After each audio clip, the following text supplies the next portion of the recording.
বড়দেরকে প্রণাম আর ছোটদেরকে ভালোবাসা জানিয়ে আমি শিপ্রা মজুমদার আজকে আবার একটা নতুন রেসিপি নিয়ে তোমাদের কাছে চলে এসেছি। আশা করি রেসিপিটা তোমাদের ভীষণ ভালো লাগবে। তাহলে দেখতে শুরু করো এখন থেকে। আজকে আমি তোমাদেরকে কি দেখাতে চলেছি।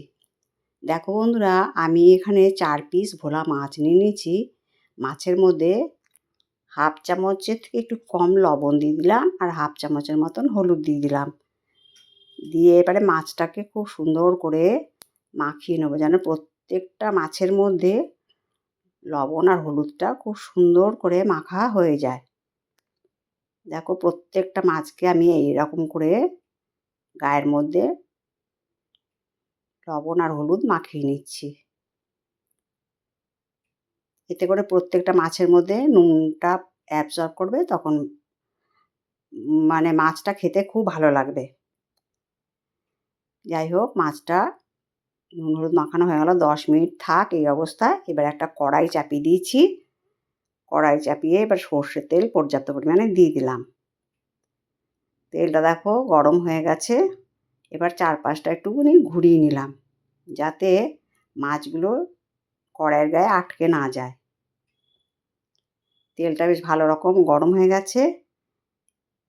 এই সময় আঁচটা কিন্তু আমি হাইতে রেখেছি। এবার একে একে দুটো মাছ আমি ছেড়ে দিলাম।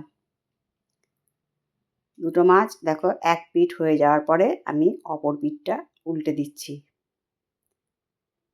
বন্ধুরা, আমি একার হাতেতেই ভিডিও করছি, যার জন্য একটুখানি অসুবিধা আছে, তোমরা একটু ক্ষমা করে দিও।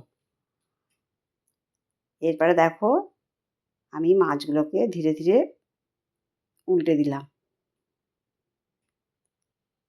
একার হাতে ভিডিও করা কত অসুবিধা হয় তোমরা তো সবাই জানো।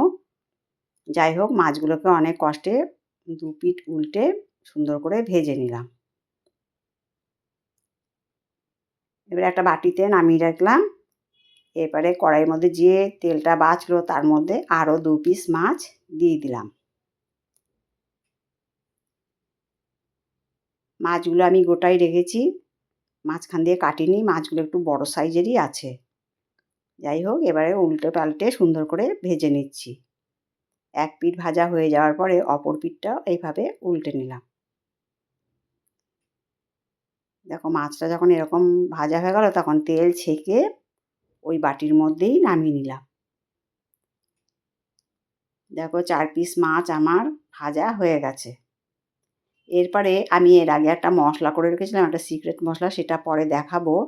এখন এর মধ্যে ডুমো ডুমো করে কেটে রাখা দুটো পেঁয়াজ নিলাম, 5 থেকে 7টা রসুনের কোয়া নিয়ে নিলাম, হাফ ইঞ্চি আদা নিলাম। এরপরে নিয়ে নিচ্ছি একটা গোটা টমেটো, মাঝারি সাইজের একটা টমেটো নিয়ে নিয়েছি, এটাকে 4 ভাগ করে নিলাম। আর দিয়ে দিচ্ছি একটা কাঁচা লঙ্কা। লঙ্কাগুলো খুব ঝাল, সেই জন্য আপাতত একটা কাঁচা লঙ্কাই দিলাম। এবারে একটা ঢাকনা দিয়ে দেখো পেস্ট করে নিয়ে এসেছি।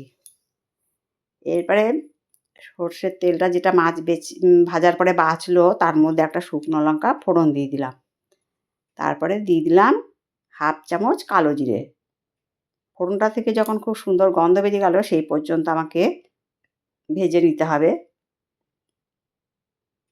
সম্পূর্ণভাবে। যখন ফোড়নটা ভাজা হয়ে গেল তার মধ্যে আমি টমেটো, আদা, রসুন, ধনেপাতা, পেঁয়াজ সমস্ত কিছু দিয়ে একদম পেস্ট করে নিলাম। যে পেস্টটা করে নিয়েছি সেটাকে ছেড়ে দিলাম। দিয়ে ভালো মতন করে নাড়িয়ে চাড়িয়ে একটুখানি দিয়ে এবার মিক্সিং জার ধোয়া জলটাকেও দিয়ে দিলাম। এরপরে আমি এর মধ্যে দিয়ে দিচ্ছি হাফ চামচের মতন লবণ, এখানে হাফ চামচের বেশি আছে। আর দিয়ে দিলাম হাফ চামচ হলুদ। আর দিয়ে দেবো ঝাল লঙ্কার গুঁড়ো হাফ চামচ, কাশ্মীরি লাল লঙ্কার গুঁড়ো হাফ চামচ। কাশ্মীরি লাল লঙ্কার গুঁড়োটা দিলাম কালারটা সুন্দর হওয়ার জন্য। এবারে সমস্ত কিছু দিয়ে মশলা দিয়ে ভালো করে নাড়িয়ে চাড়িয়ে এটাকে ভালো মতন করে কষিয়ে নিতে হবে। যতক্ষণ না এর কাঁচা গন্ধটা যায় সেই পর্যন্ত আমি এটাকে ভালো মতন করে কষিয়ে নেব। দেখো ভালো মতন কষে গেছে। এরপরে দেখো গা থেকে তেল ছেড়ে বেরিয়ে এসছে।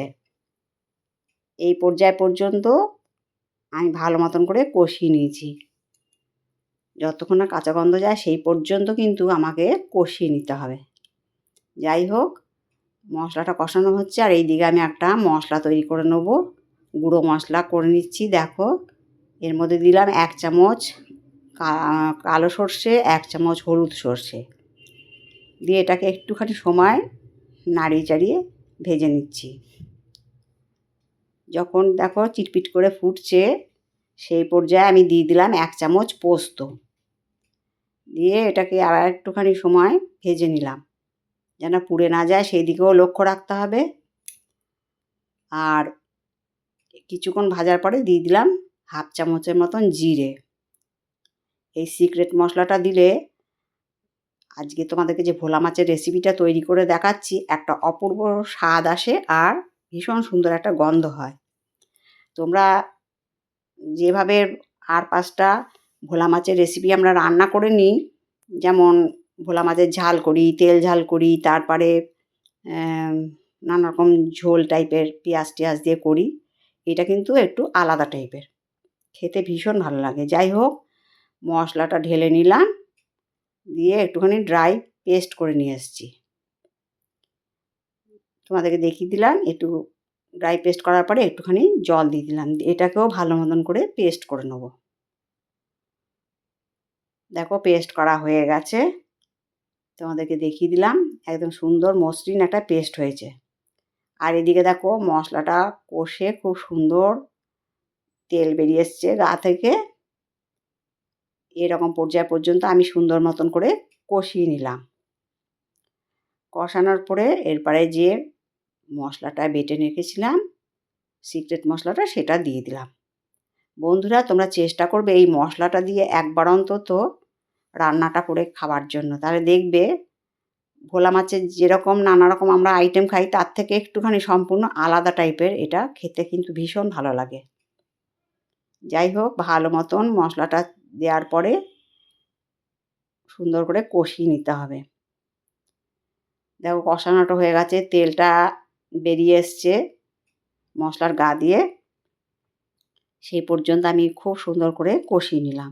এরপরে আমি এর মধ্যে উষ্ণ গরম জল দিয়ে দিলাম। এবার ঝোলটাকে ভালো করে ফুটিয়ে নেব। আমি তো তোমাদেরকে কথা দিচ্ছি, এরকম একটা ভোলা মাছের রেসিপি পেলে সবাই খুব খুশি হয়ে যাবে আর গরম ভাতে তো ভীষণ জমে যাবে। আশা করি বন্ধুরা আজকের আমার ভোলা মাছের রেসিপিটা তোমাদের ভীষণ ভালো লাগবে। একটা স্পেশাল সিক্রেট মশলা দিয়ে তৈরি করে তোমাদেরকে দেখালাম। ঝোলটা ফুটে ওঠার পরে এবার আমি একে একে মাছগুলো দিয়ে দিচ্ছি।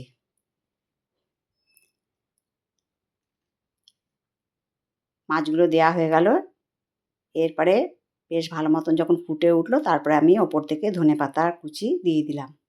বন্ধুরা, যদি আজকের রেসিপিটা তোমাদের ভালো লাগে তবে লাইক, শেয়ার, কমেন্ট আর সাবস্ক্রাইব করে আমার চ্যানেলের পাশে থাকার জন্য অনুরোধ করছি। আর যদি কোনো নতুন বন্ধু এসে থাকো অবশ্যই বেল বাটনটা অন করে দিও, তাহলে সমস্ত নোটিফিকেশান তোমাদের কাছে পৌঁছে যাবে।